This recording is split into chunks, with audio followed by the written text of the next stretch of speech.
Hello students, welcome to Gate Electronics Guruji classes. In the last two videos, we solved two problems on the concept of multiple transformation of continuous time signals. And in this video, we will solve one more problem on the concept of multiple transformation of continuous time signals.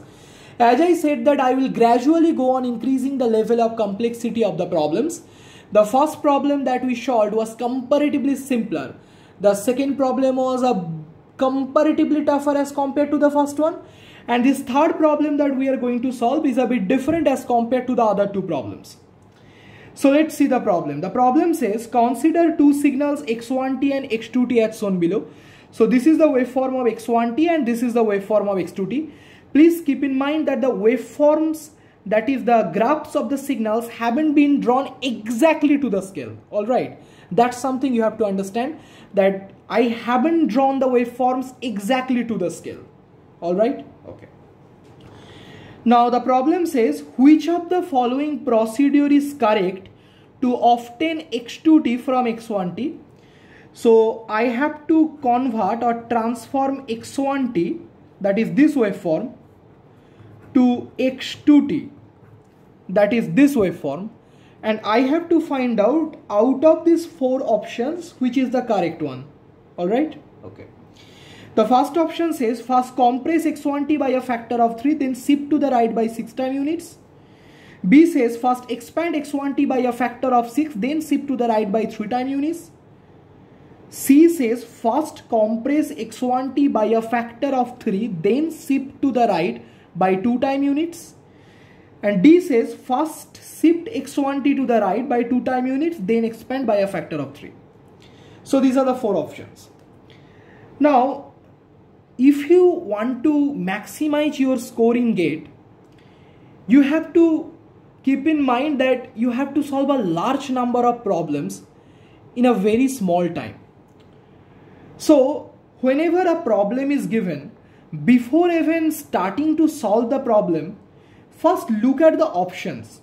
Maybe the options are given in such a way that even without solving the problem, you can simply find out the correct option. All of the four options that is given here clearly implies that two operations have been performed while transforming x1t to x2t. One is surely the shifting operation, because see, the shifting operation is there in four options, right? Shifting operation is there in four options. So clearly shifting is one operation that has necessarily been performed to transform x1t to x2t, and the other four options are such that out of the other four, two have time compression and two have time expansion. Now time compression and time expansion is nothing but two cases of the time scaling operation. If the magnitude of the scaling factor is greater than 1, we know that then compression will happen, and if the magnitude of the scaling factor is lesser than 1, we know that then time expansion will happen, right? That's something we have already explained in the concept of time scaling, so I'm not going to explain those things here. And if you haven't watched the lecture on time scaling, then please go to the playlist and watch the lecture on time scaling and then come back here. Now the question is, by what factor compression or expansion has been done, and whether the signal has been shifted to the right or left, and by how many units. So let's observe.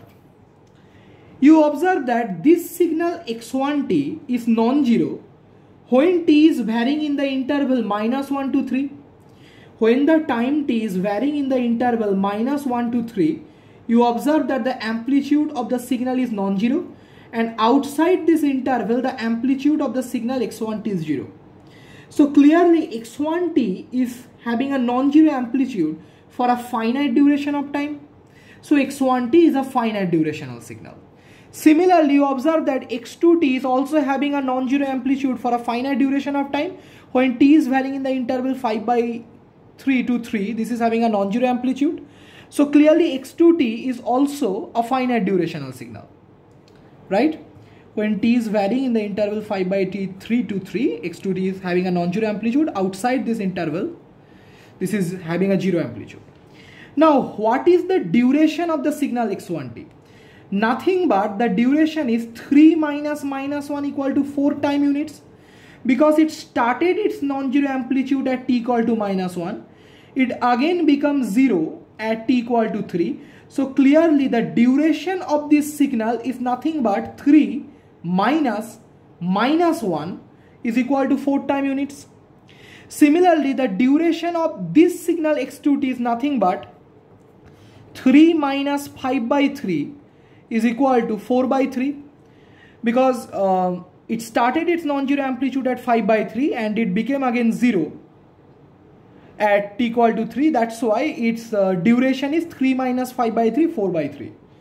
So you observe that the duration of the signal x1t, which is 4, is clearly greater than the duration of the signal x2t, which is 4 by 3, right? So clearly a compression has been performed to transform x1t to x2t. Clear? And by what factor this compression has been done? Nothing but the duration of the signal x1t divided by the duration of the signal x2t, right? The duration of the signal x1t is 4 and the duration of the signal x2t is 4 by 3. So clearly the factor by which compression has been done is equal to 3. So clearly we have to compress the signal x1t by a factor of 3 to obtain x2t. I hope that this concept is clear.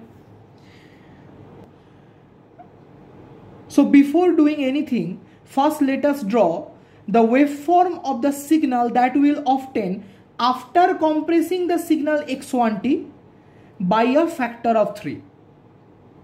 Alright. I have again drawn the waveform of x1t and x2t here, because I didn't have enough space in this space to draw the waveform that we will obtain after compressing the signal x1t by a factor of 3. Clearly, if you compress this signal x1t by a factor of 3, you will obtain the signal x13t. Clear up to this part? You already know this, I am not explaining it here. And that's how the waveform of x13t looks like. Clear? Observe that every instant of the time axis in x1t has been divided by a factor of 3 to obtain the waveform of x13t. We have divided this time instant t equal to minus 1 by 3 and we have obtained t equal to minus 1 by 3. We have divided t equal to 2 by 3, we have obtained t equal to 2 by 3. We have obtained this, we have divided this 3 by a factor of 3 and we have obtained t equal to 1. So this is the waveform that we will obtain after compressing the signal x1t by a factor of 3, and clearly this is the signal x13t, because as we have compressed it by a factor of 3, so the scaling factor is nothing but 3. That's why this is the waveform of the signal x13t. Alright. Now we have now just compare the waveform of the signal x13t and the waveform of the signal x2t. You observe that the duration of the signal x13t is same as the duration of the signal x2t. See, the duration of x13t is nothing but 1 minus 1 by 3 is equal to 4 by 3, because it started its non-zero amplitude at minus 1 by 3 and it again becomes 0 at t equal to 1. And the duration of this signal is 3 minus 5 by 3 equal to 4 by 3. Because it started its non-zero amplitude at t equal to 5 by 3 and it again becomes 0 at t equal to 3. So the duration of these two signals are same, but clearly the waveform of x2t is somewhat shifted to the right as compared to the waveform of x13t. Now the question is, by what amount the right shifting has to be done on x13t so that we obtain x2t? You observe that it started its non-zero amplitude at minus 1 by 3, whereas x2t started its non-zero amplitude at t equal to 5 by 3. So by how much this point, that is t equal to minus 1 by 3, has to be shifted to the right so that the signal starts at t equal to 5 by 3? Clearly this is 5 by 3 minus 1 by 3 is equal to 2, right? So this waveform has to be shifted to the right by 2 units so that we obtain the waveform of x2t. You can also calculate it in this way. You observe that this signal x13t became 0 at t equal to 1 and this became 0 at t equal to 3. So if I want to shift the waveform of x13t to the right in such a way that this time instant t equal to 1 becomes t equal to 3 here, then the amount of right shifting that is required is nothing but 3 minus 1 equal to 2. You can either calculate this in this way, or you can calculate the amount of right shifting in this way. So clearly from what we calculated till now, we can conclude that first we have to compress it by a factor of 3 and then we have to cause a right shifting by 2, right? So let us find out the right answer then. So what did we get? We get that first we have to compress the signal x1t by a factor of 3, then shift to the right by 6 time units. No, this is not the answer. Obviously expansion hasn't occurred, so this is not the answer. First compress x1t by a factor of 3, yes, and then shift to the right by 2 time units. That's what you obtain. So C is the option, right? So I hope that the concept is clear up to this part. If you have any doubt regarding this, please let me know in the comment section. And if you think you are liking my videos, then I would request you to subscribe to my channel, because please keep in mind that it's your likes, your comments and your subscriptions to my channel that motivates me to make more and more videos for you. Thank you.